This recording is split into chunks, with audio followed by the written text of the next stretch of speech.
L'Europe, un continent. 44 pays selon l'Organisation des Nations Unies et 746 millions de personnes. Les États-Unis font partie de l'Amérique du Nord, un seul pays avec 329 millions de personnes, soit moins de la moitié de l'Europe. Les États-Unis sont souvent comparés à l'Union européenne ou à l'Europe dans son ensemble. Donc, dans cette vidéo, j'ai pensé qu'il serait intéressant de regarder quelques indicateurs et de voir comment ils se comparent réellement.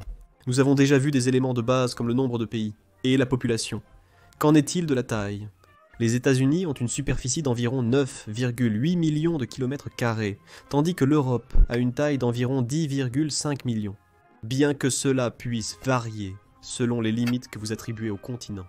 Maintenant que nous avons couvert toutes ces bases, passons à quelques indicateurs spécifiques et voyons comment les deux se comparent. Comparons d'abord la latitude. Il est très intéressant de voir la superposition des villes européennes sur le territoire américain, et vice-versa. Par exemple, aussi stupide que cela puisse paraître, je n'avais aucune idée que Reykjavik était aussi au nord que le nord du Canada. C'est pareil pour Oslo. Il est logique que les villes portugaises et espagnoles soient au même niveau que la Californie, du moins en ce qui concerne le climat. Mais c'est étrange, par exemple, qu'Ankara soit au même niveau que le Delaware. J'ai toujours cru que c'était beaucoup plus au sud, pour une raison inconnue. C'est aussi étrange de voir que Los Angeles est à la même latitude que l'Algérie en Afrique du Nord, mais que New York est à la même latitude que l'Azerbaïdjan. En parlant du Portugal, de l'Espagne et de la Californie, comme je l'ai dit, comment les États-Unis et l'Europe se comparent-ils en ce qui concerne le nombre d'heures d'ensoleillement qu'ils reçoivent chaque année ? Grâce à cette carte, on comprend que le sud-ouest des États-Unis reçoit plus d'heures d'ensoleillement que n'importe où en Europe, avec plus de 3500 heures par an. Et contrairement à l'Europe, il n'y a aucun endroit dans l'ouest des États-Unis qui reçoit moins de 1800 heures de soleil, comme c'est le cas dans de nombreuses régions d'Europe, celles en vert clair, bleu et bleu foncé. C'est aussi étrange, du moins pour moi qui ne suis pas un expert en la matière, de voir que le nombre d'heures d'ensoleillement n'est pas directement lié à la latitude de la région. J'ai toujours pensé que plus on se rapproche de l'équateur, plus on reçoit d'heures de soleil, mais on peut voir sur cette carte que ce n'est pas du tout le cas, même si on remarque que généralement les régions du sud reçoivent plus de soleil. Si vous connaissez d'autres facteurs influençant l'ensoleillement, commentez ci-dessous. Le développement humain est un autre sujet intéressant. Les États-Unis et l'Europe sont sans doute deux des régions les plus développées du monde. Cette carte compare l'indice de développement humain de chaque État des États-Unis et de chaque pays européen. L'indice de développement humain est calculé comme la moyenne géométrique de l'espérance de vie, de l'éducation et du produit intérieur brut par habitant. En supposant que ces indicateurs reflètent la qualité de vie, ils visent à la mesurer avec précision. Aux États-Unis, il n'y a qu'un seul État qui n'entre pas dans les 3 premières catégories de l'indice de développement humain, le Mississippi.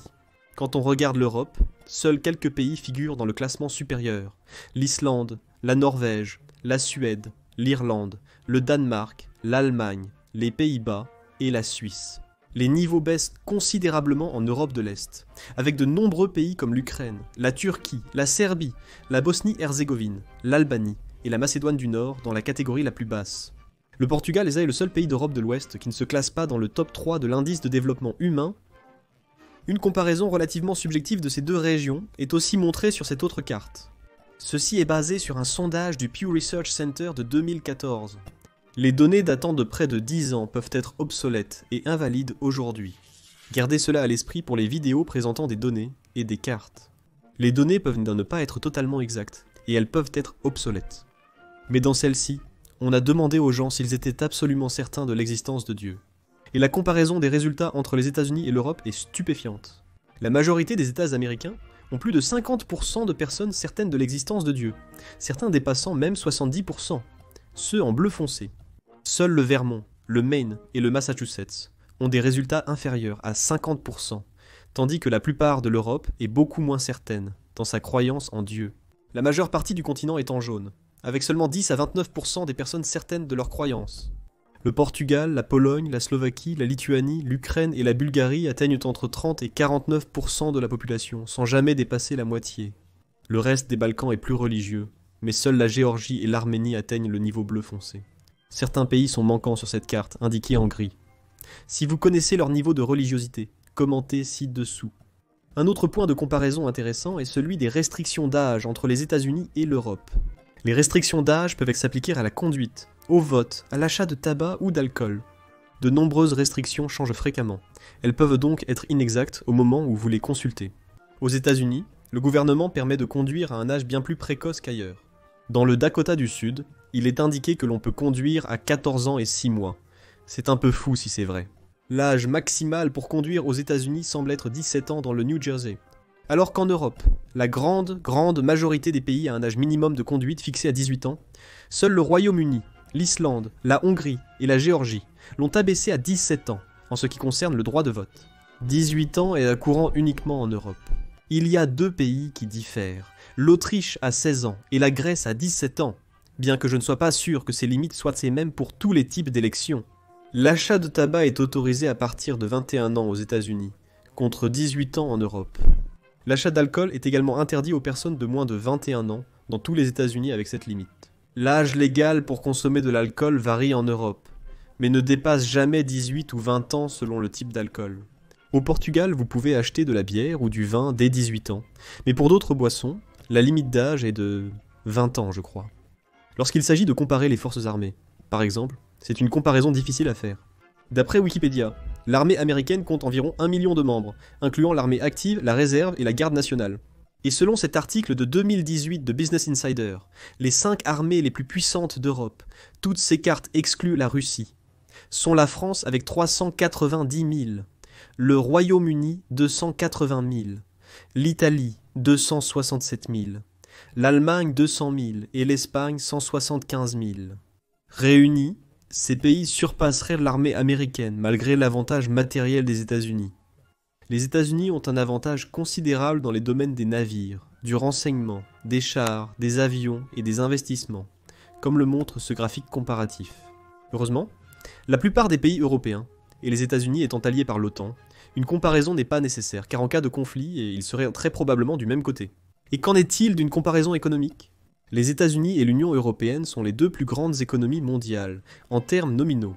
Ces dernières années, seule en 2011, l'Union européenne a eu un produit intérieur brut supérieur à celui des États-Unis.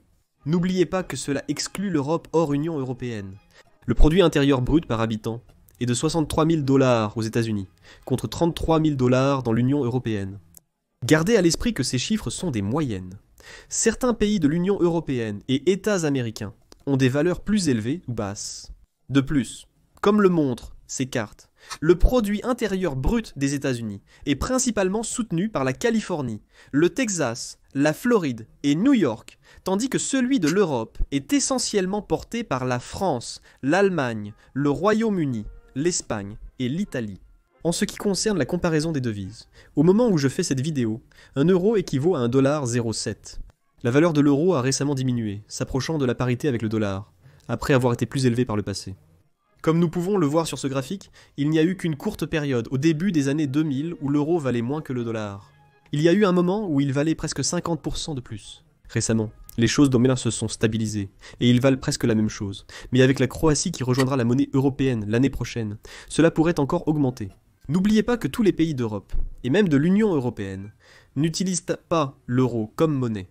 Un autre point intéressant à comparer est le pourcentage de jeunes âgés de 18 à 34 ans qui vivent encore chez leurs parents. Dans la plupart des cas, ils n'ont pas encore la stabilité financière pour vivre seuls.